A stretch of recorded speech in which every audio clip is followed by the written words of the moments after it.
Hello, guys. Welcome back to a retro review by the Power Bomb Project. My name is Berman, I'm Chris. And I'm Daniel.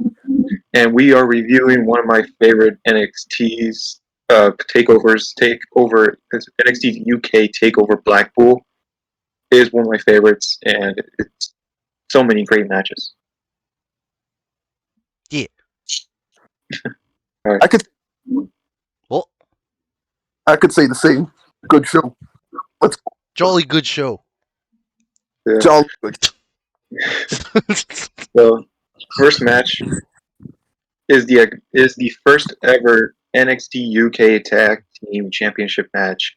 Moustache Mountain, which was Tyre Bate, Trent 7 versus the Grizzled Young Veterans, or I forget the guy's name. I don't remember. They're really good, but in general, this is a awesome. Probably this is the best start for a match, and it was super freaking awesome. Like everything was.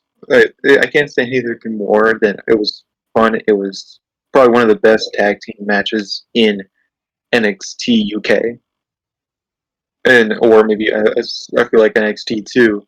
It had so many awesome moments. The Doomsday device through the ropes was a one of the best things.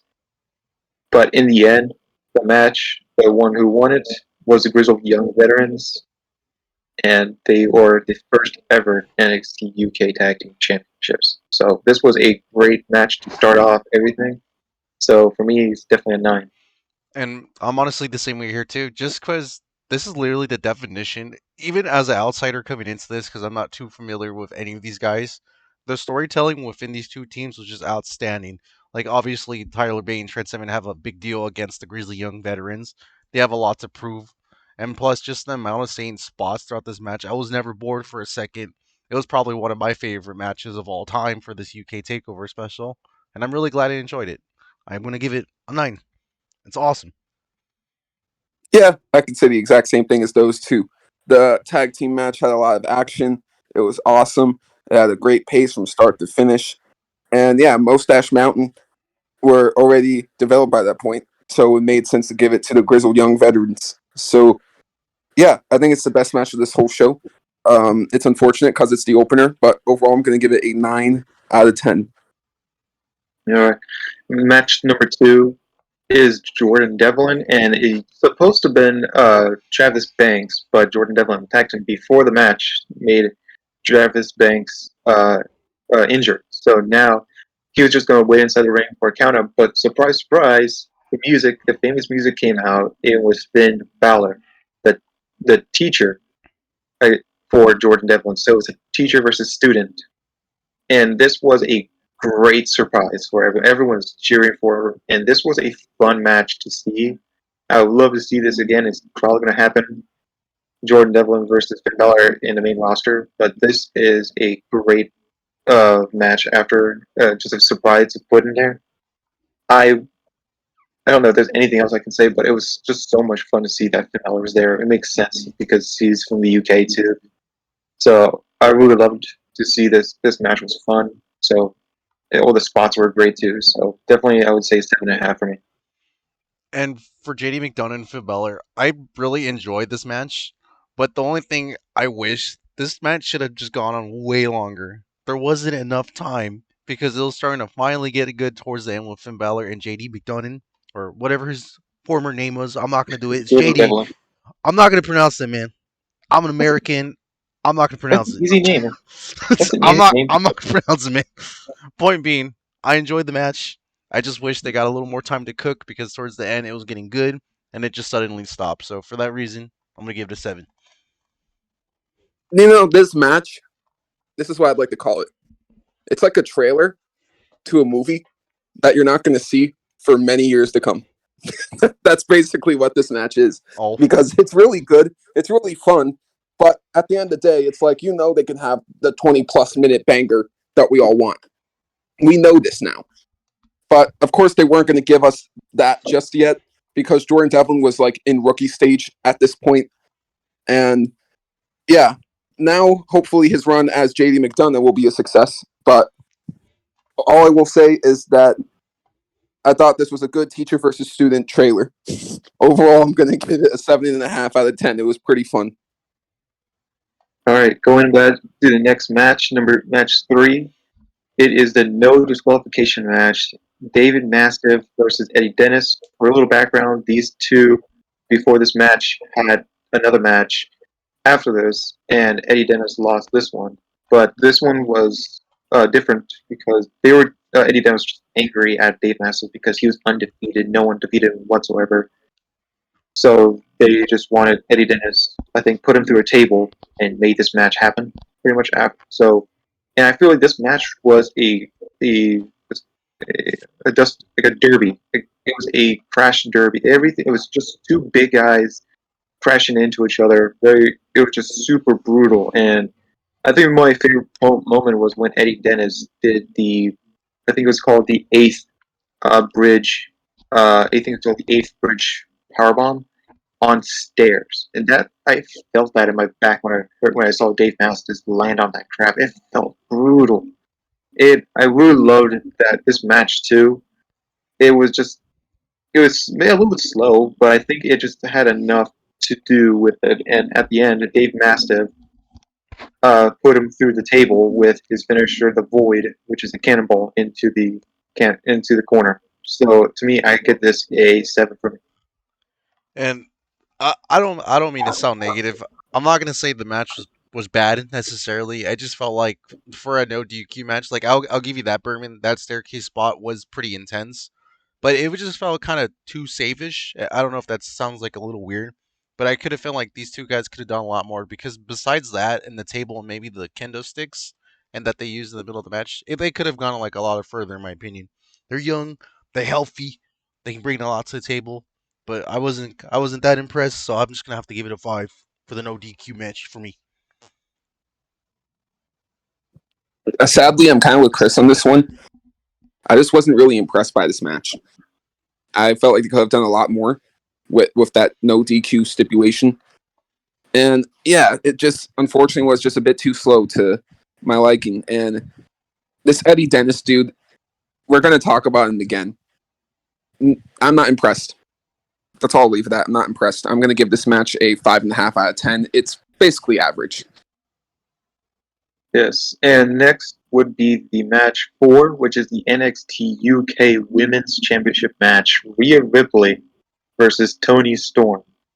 Now, this was a very interesting match because of the stipulations with being the championship.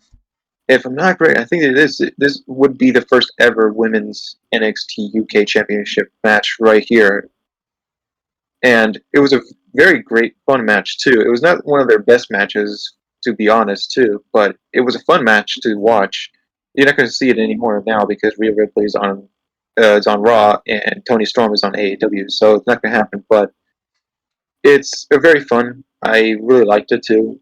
At the end, Rhea Ripley did win with the what's it called again? The Riptide. So for me, I really liked it. It was not that bad. I would say 6.5 for me. And I don't like being negative, but when I saw this initially, I was just like, "Yo, we're getting a Rhea versus a Toni Storm match. Absolutely great." But why on earth are they wrestling so goddamn slow? They're not those kind of wrestlers. I know Rhea is a strong lady, and Toni Storm is very angelic or what have you. But I'm sorry, dude. I just when they were trying to submit each other for like the first 3 minutes or so, I'm just like, dude, just pick it up. You guys are better than this. It was a fine match, so I'm just gonna have to give it a 5 for me. All right. So I thought the match was decent. I'm actually more or less with Berman on this one. And yes, it was a bit more of a slow burner, I will say. But I thought it was decent. Can they have a better match than this one? They can, and they have. So overall, I'm going to give this a 6.5 out of 10. And to give you a nice reference before I go into the main event, the whole thing with the UK stuff is kind of being more of the technical style. There's not a lot of times where they are most of the time they are fast, but the kind of the UK style is kind of being slow and kind of being technical or trying to be a little bit methodical, I would call it. But It kind of makes it good, but I do see you guys think that it's a little bit slow, but that's kind of how UK kind of acts sometimes. I see. For sure. Yeah, so let's go on to the main event, which is it takes place two of my favorites on the UK roster. The NXT UK Championship match, Pete Dunne, otherwise known as Butch, which I don't not gonna reference anymore because I want Pete Dunne more, versus Joe Coffey, which is the Iron King. This was a fun match. I really loved these two in just regular matches, and to see these two fight against each other or wrestle, it was a great match. I really loved it. Big things happened at the end of the match, right after the person won the title, but I would say that after. But it was a fun match. Pete Dunne did a lot of crazy crap against Joe Coffey, a bunch from the top rope. It was very fast. This one I would say is more a little bit fast. It's a little faster than a lot of other matches in this card, but I think this was a very good main event. It was an okay fun match to see. They had a lot of other matches uh, after this one, so it was awesome for me. So I'll give it an 8 for myself. All right. And yeah, this is one of the second fun matches that I personally had with it. I'm not going to complain at all because listen, Pete Dunne, he's probably one of my favorites, and no matter who we fight against, it's going to be great. But I just can't really get behind the style of Joey Coffey or Kofi or however you pronounce it. Coffee. Thank you. Point being, I'm glad these two gentlemen delivered, but compared to that tag team match, it just wasn't like hitting as it should have been. But that doesn't mean the match was bad terribly because again, Pete Dunne is just a master of the submission, and even Joe got some cool offensive too. It was nothing too crazy, but I really enjoyed it. So for what it is, I'll give it a 7. I'm not going to be as harsh because initially I gave it a 6, but I was like, no, that's dumb. I'm not going to do that. So I'll give it a 7 for my rating. Were Good. you not as huge on the match because it was like, long and technical? Like the match is 35 minutes long. It's a long match. Yeah, I know, but Is I that still part of the like reason why you kind of were a bit ill on it at first? it's that's a part of it, but it's just mostly again with Joe's style of wrestling. Like it's more slow, but compared to Pete, I mean, when he was fucking just getting riled up and just going crazy like he's known to be, it kind of felt like Joe couldn't really keep up in certain parts of the match. Not to say it was bad or anything. I really enjoyed it. So again, I'm gonna still stick with the 7 because it Okay, wasn't bad. It's a good match. Not my favorite of the night, but it was good. I think that's fair. Um, I think overall, yeah, this is a long match, but it was good. It was definitely a good match. And I will say this: I won't be as harsh on Joe Coffey because I actually do think Joe Coffey can put on good matches, and he has his moments of shine, moments of spotlight. But yeah, I guess overall, there's kind of just something missing about the guy. What is that something? I don't even know. But there is something missing from the guy. I feel it. Overall, though, good match, and the right guy won here. I'm gonna give it a 7 out of 10. Yes, and the biggest thing happened at the end of the match. Dun, dun, dun, the ring general walks out as they debuting Walter, and everyone jumps in praise. Like everyone starts cheering, and and pretty much Walter just starts staring at Pete Dunne, saying, I'm going to take that UK title," and he did in another takeover. And I still say this. It was a great moment, probably one of the greatest debuts in WWE history. I would feel like maybe up till Cody Rhodes and AJ Styles debut, but this was a big debut for the whole company. I would say. So, any more reactions to the Walter? I'm very excited. Well, I will say this: it's been pretty sweet knowing where his run has gone since this. Nothing but pure dominance, man. And he's only taken 2 losses since signing almost 5 years ago. I feel like the guy is absolutely won in life, and he's on his way to beat Honky Tonk Man's record. He got it all right. Yeah. Yeah. So, without further ado, the match for me, the match, the personal thing of how I feel about this match, I would give this an 8. I actually really liked it. There's a few matches that were a little slow to other people's, but I just loved it because that's kind of how I kind of like matches. A little slow for me, just because I kind of like to see that stuff. So for me, I give it an 8. And then for me, I'll give it a 7. I just mostly had complaints with match 3 and 4, just because it wasn't my cup of tea, and I kind of want it better. Not to discredit it, because there were some excellent matches in this pay per view, and it was a really good time. So overall, I'll give the pay per view a 7 out of 10. I respect what NXT UK was. I admire it, and this was a good show.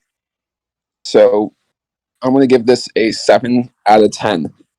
So we'll return later this month for Blackpool 2. Yes, and everybody watching, thank you guys. We will 100% be back. You all heard from Danny. We are going to be doing UK 2, the Blackpool 2. So everybody, thank you guys for watching. My name is Berman.